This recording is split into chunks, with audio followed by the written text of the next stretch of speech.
आज तक इस समय उत्तरकाशी में है। मुझसे लगभग 1 घंटे की दूरी पर आगे हर्षिल और धराली का इलाका है, लेकिन उसके ठीक पहले कैसे मौसम की तबाही यहां देखने को मिल रही है। राष्ट्रीय राजमार्ग जो गंगोत्री को जोड़ता है, वो इस पूरे इलाके में 150 मीटर की पूरी सड़क खत्म हो गई है। कई बचाव एजेंसियां जो पीछे से आ रही थी, उन्हें यहां से वापस लौटना पड़ा है। ये पूरा जो कटाव आप देख रहे हैं 150 मीटर का लंबा, सड़क लगभग 7 से 8 फीट नीचे बैठ गई और इसी के चलते ये सामरिक रूप से भी बेहद महत्वपूर्ण है, जो कि उत्तरकाशी को गंगोत्री और आगे हर्षिल से जोड़ता है। इसी रास्ते से होकर के तमाम मदद जानी थी, लेकिन अब ये रास्ता ही खत्म हो चुका है। रात भर बारिश हुई है, पहले सड़क का एक हिस्सा दबा और उसके साथ साथ अब पूरी की पूरी सड़क है और ये लगातार दब रही है। और इसी के ठीक नीचे भागीरथी जो है वो अपने पूरे प्रवाह में है। भागीरथी का गुस्सा दिखाई दे रहा है कि कैसे उसकी तेज जलधारा मानो सब कुछ अपने साथ बहा ले जाने पर आमादा हो। इस रास्ते से जैसे हम आगे बढ़ते हैं, दूर के इलाकों में, वादियों में, आप मौसम देखें कि कैसे मौसम का जो अलर्ट था उसके चलते एक संभावना ये भी कि अगर बारिश इसी तरह तेज रही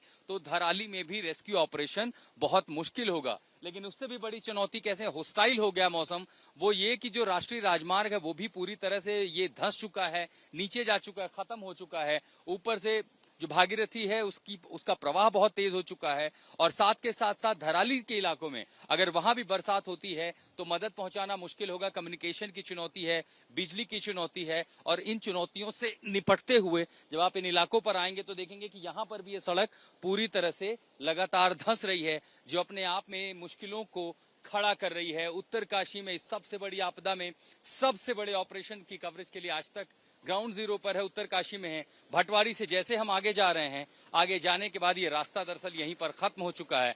कोशिश की जाएगी कि दरअसल बड़ी मशीनों के जरिए यहां से पहाड़ को काट करके रास्ता बनाया जाए, ताकि जो राहत बचाव कार्य की एजेंसियां हैं, मदद है, वो समय पर पहुंच सके, ज्यादा से ज्यादा लोगों को वहां बचाया जा सके, राहत बचाव कार्य का ये जो मिशन है वो पूरा हो सके।